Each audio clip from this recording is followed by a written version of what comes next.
Hemp is used in over 25,000 products, but for no reason whatsoever, federal law prohibits the cultivation of industrial hemp in the United States. Even though, as we constantly strive to educate our colleagues, industrial hemp has negligible THC, no use whatsoever as a psychoactive compound or recreational drugs. So products containing hemp cannot currently be made in the United States for growing hemp. They have to be imported, depriving American farmers of millions of dollars in economic activity and driving up the price for consumers. We are working to pass the Industrial Hemp Farming Act, which would allow American farmers to grow hemp if it's permitted under state law, and we want your help in getting us additional bipartisan co-sponsors. Expo shows just how much potential that hemp has to create jobs and bring back economic development here in the United States. It's a real honor for me to be able to introduce some of our leading members of the Hemp Caucus here in Congress. The first modern hemp bill was introduced in 2005, and we started out with only 11 co-sponsors that first year. And in 2016, we now have 65 co-sponsors, and it's strong bipartisan support for the bill, and it's been growing every year. Representative Blumenauer was one of our earliest supporters and the first from Oregon to actually co-sponsor hemp legislation.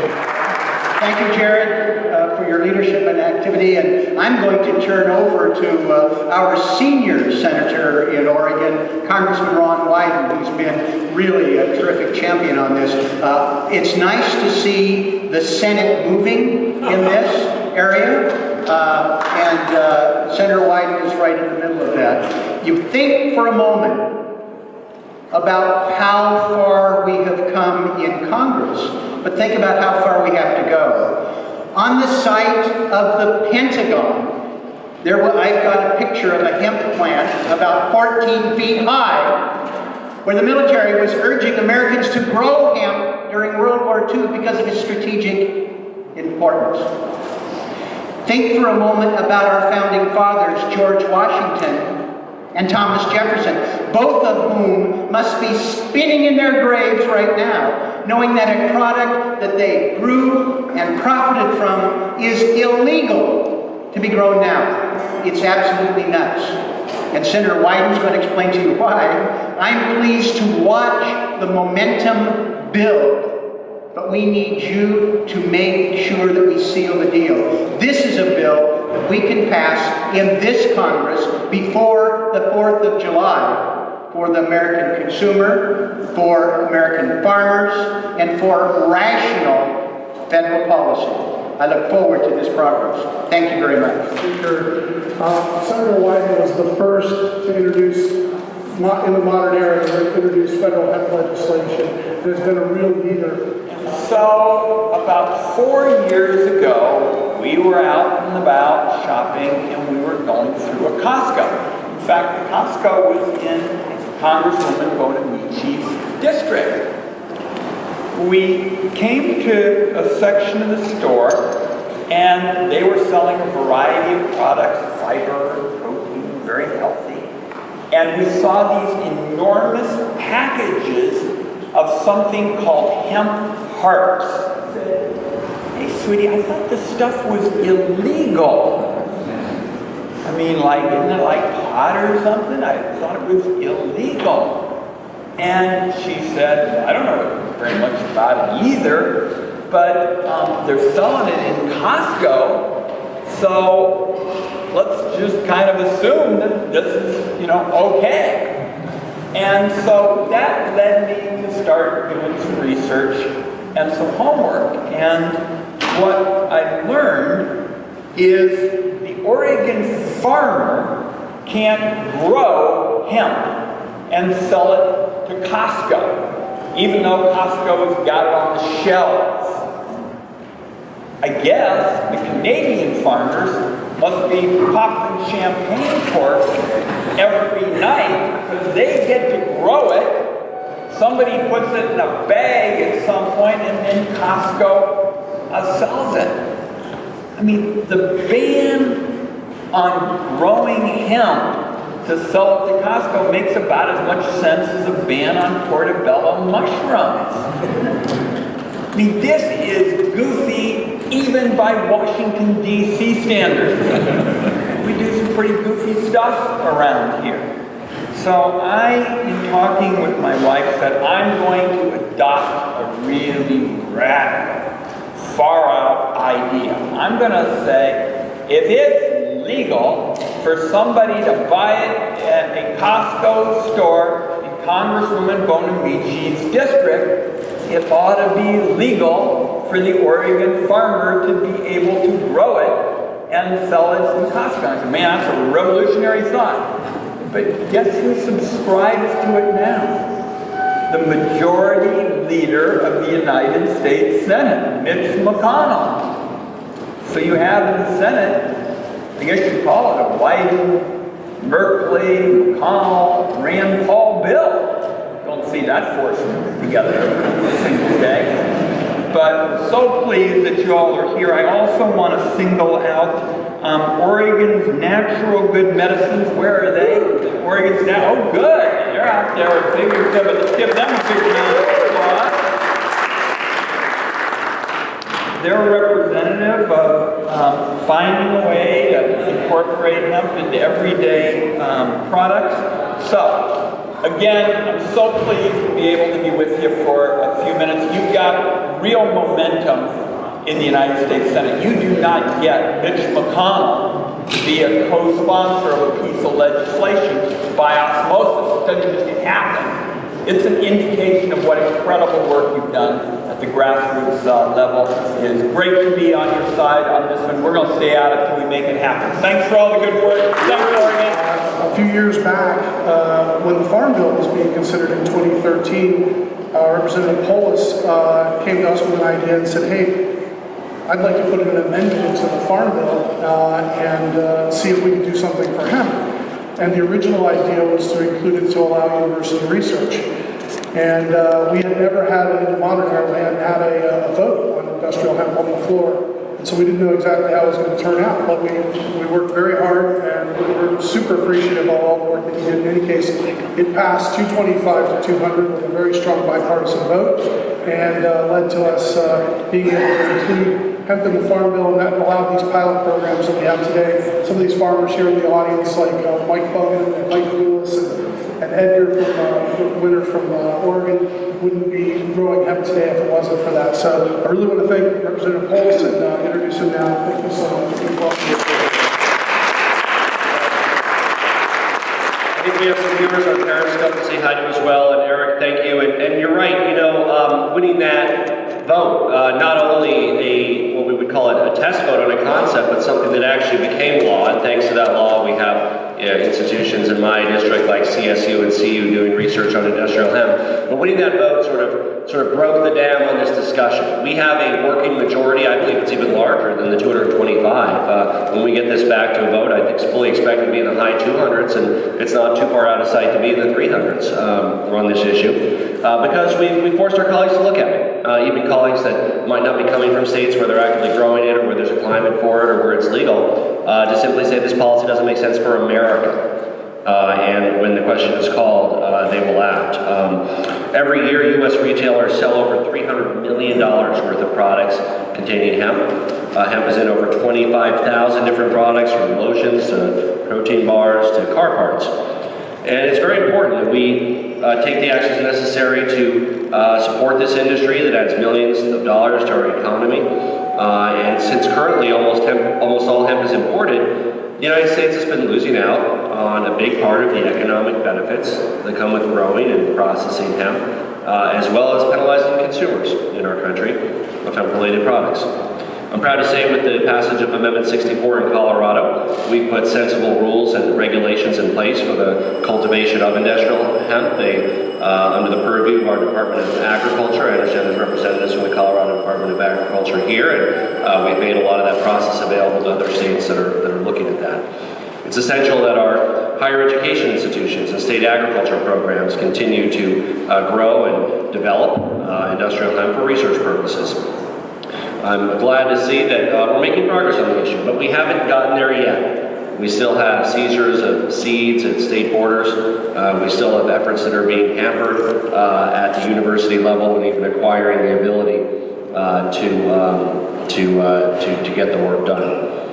I want to thank, from my staff in Colorado, Mara Brosi-Wichar is here. Mara said it. I don't think these two speakers have ever keynoted together before. Is that a good assumption? What a great sense of the coalition that's come together around this common sense issue. Our first speaker has been an advocate for hemp as a health product for the last decade.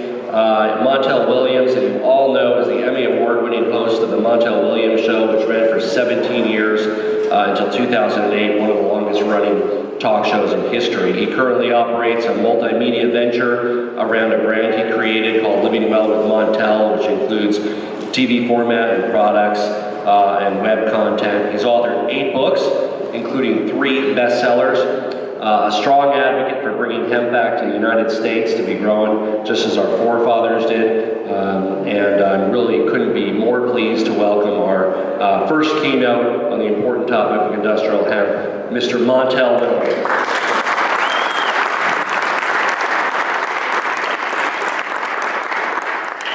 Thank the representative and say that it's really not that odd that we were bedfellows. Most people don't know. Mr. Woolsey, of course, know that he was the head of the CIA, which we know I did 22 years in the military, and my role in the military was as a special duty intelligence officer. I studied Russian at the Defense Language Institute and worked as a spy, so as spies get old, that's what we do, we hang out together. So I want to thank Jim for giving me an opportunity just to speak for just a minute. Representative Polis, I don't want to even correct anything that's been said, but there have been a couple numbers that have been thrown out here that I think we really need to come to an understanding of. In 2014, it's estimated that well over $620 million in sales was achieved using varied forms of hemp products here in the United States. And the majority of that money left the United States and went to Canada, to China, to Kazakhstan, and several places around the country, around the world. But what we don't understand, and this is something that since day one, I've been involved in the movement to legalize cannabis for medical purposes and to bring hemp back to the country, because I recognize that even in industrial hemp, there is a cannabinoid that grows readily and apparent. It's called CBD. But what most people, even in this movement, don't know, I want to read you a little something. It's really important. I think you get this. I'm sorry, I dropped my phone last night and smashed the screen, so I'm going to do this around cracks, okay? But cannabinoids have been found to have antioxidant properties unrelated to MDMA receptors antagonisms. This newfound property makes cannabinoids useful in the treatment of and prophylaxis of a wide variety of oxidation-associated diseases, such as schematic, age-related, inflammatory, autoimmune diseases. Cannabinoids have been found to have particular application to neuroprotectants. I could read on and on and on, but why am I reading this to you? Because I'm going to go over here to this little number that's called published number, US number 6630507B1. Below that, it says publication type, granted. What is this? The U.S. government gave itself the patent on CBD. The U.S. government wrote what is the abstract that I just read to you. If you go up right now online, you will figure out that not only does the U.S. government own the patent on CBD, it owns the patent on THC.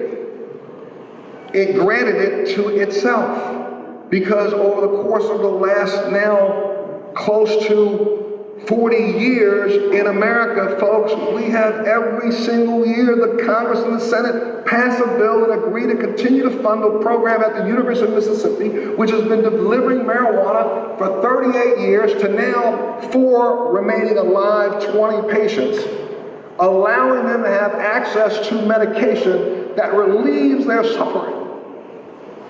So, I know this industry is all about making sure that we bring some of that $620 million back to the United States in industrial hemp. But understand, this industry also controls the life essence of a lot of us who suffer. Some of us right now have to go to stores here in the United States and buy CBD that's been processed from hemp that comes from Kazakhstan or from one of the stans, and we have no idea what their process are, whether or not they're using tanes and butanes and trying their best to either elicit a seizure or something else in one of us. And we know that since we've seen the great report that Dr. Sanjay Gupta did on CBD, Americans are running all over the place trying to find a product, but have no idea where they're getting it from. Now, I don't know about you. Ignorance, I use that term, but I don't think it fits. Egregiously offensive, I don't know if that fits. How dare we live in a country where we have a government that will provide relief to 3 or 4 people for 30 years and looks people like me who suffer from intractable pain from MS, looks at our soldiers who suffer from PTSD and other illnesses that we know for a fact that we have studied and paid for the studies in Israel that prove that CBD works. When are we going to stop the hypocrisy? And that's really what this whole thing should be about. But I'm going to turn to you all that are members of the industry. One of the things I want to say to you is you have to knock it off. All the infighting does no one any good. It is about time that you have the Congress of the United States, the Senate of the United States, coming together to turn this over to you, clean up your act, so that when I go into a store and find something that I'm going to put in my body, you better make sure it does me no harm. Thank you. Let's pass this bill.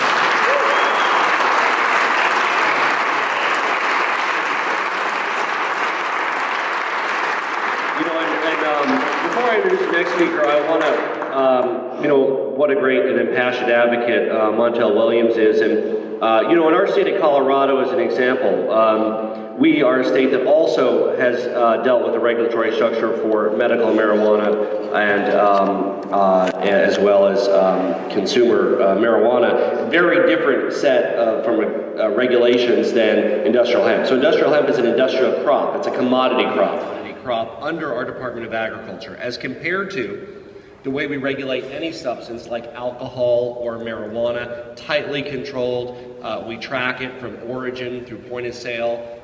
We have a very strong concern with keeping it out of the hands of minors, preventing the criminal element. So we have a very different structure, and I just wanted to make sure that everybody knows that, and I think that's something that the entire community supports as well. But for a large-scale industrial crop to succeed, it needs to have a very light hand. And I think the Colorado Department of Agriculture has done an excellent job with the tools they have.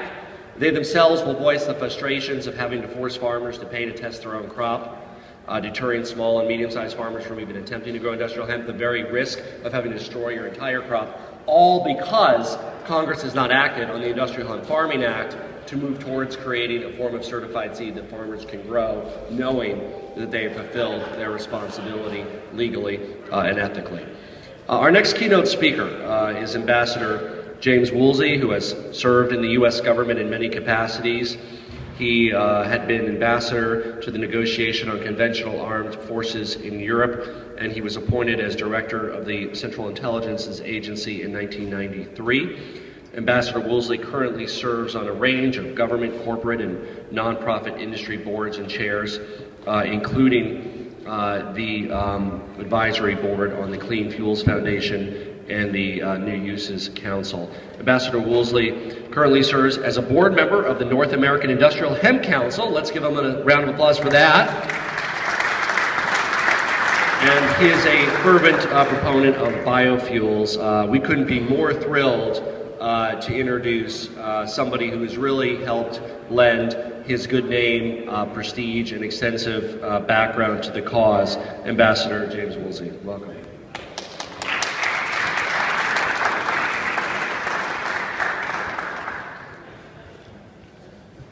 Thank you, Congressman. I should probably quit while I'm ahead. Not only was that an overly generous introduction, but trying to follow my wife's and my partner and friend, Montel Williams' multiple Emmy Award winner, defeater of Oprah in ratings.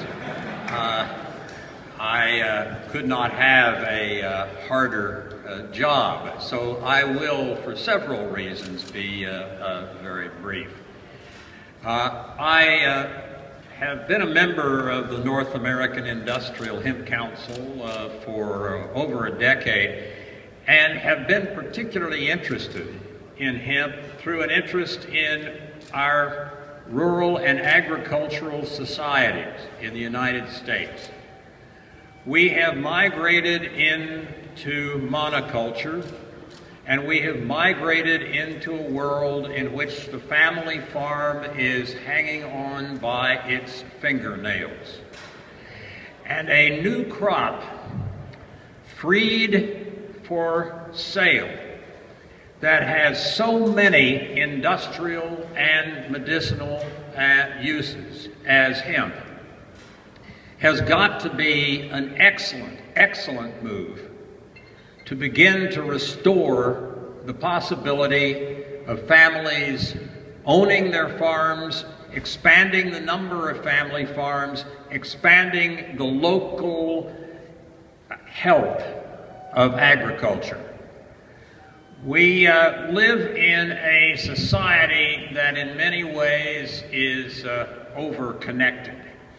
Everything about the web and about our modern lives is connected and tied to one another, sometimes to a troubling degree. To a degree that one disturbance in one part of the country with respect to today's electricity grid can mean that hundreds of communities are without electricity, whereas it used to be just a few. We have a serious problem in our interconnectedness and our lack of local self-sufficiency. And it is very much, I think, in the strategic interest of the United States to be able to move to some extent back into a world in which we can locally grow and produce and fashion and have available crops and building blocks for our economy and for our society. This is not something rigid. It's not that you cannot have a monoculture farm if you own the land and you want to. It's still a free country, I hope. It is. We can do what we want, but the economic incentives are such that they have, and the government policies especially, that they have driven us away from local self-sufficiency. Industrial hemp can help us reclaim that direction, and for the family farm to again, and healthy rural communities and healthy small towns, again be a major part and a growing part of America as distinct from shrinking in number and size. So I came into concern about and interest in industrial hemp through that route. And it is one that the more I learn about our agricultural society and the more I learn about the interconnectedness of our economy, the more I think industrial hemp and where it can help us go is an important part, a very important part of the future of America. And I thank you for being here today, and thank you for, on behalf of Montel and myself, for standing to listen to us talk, and that will now end. Thank you.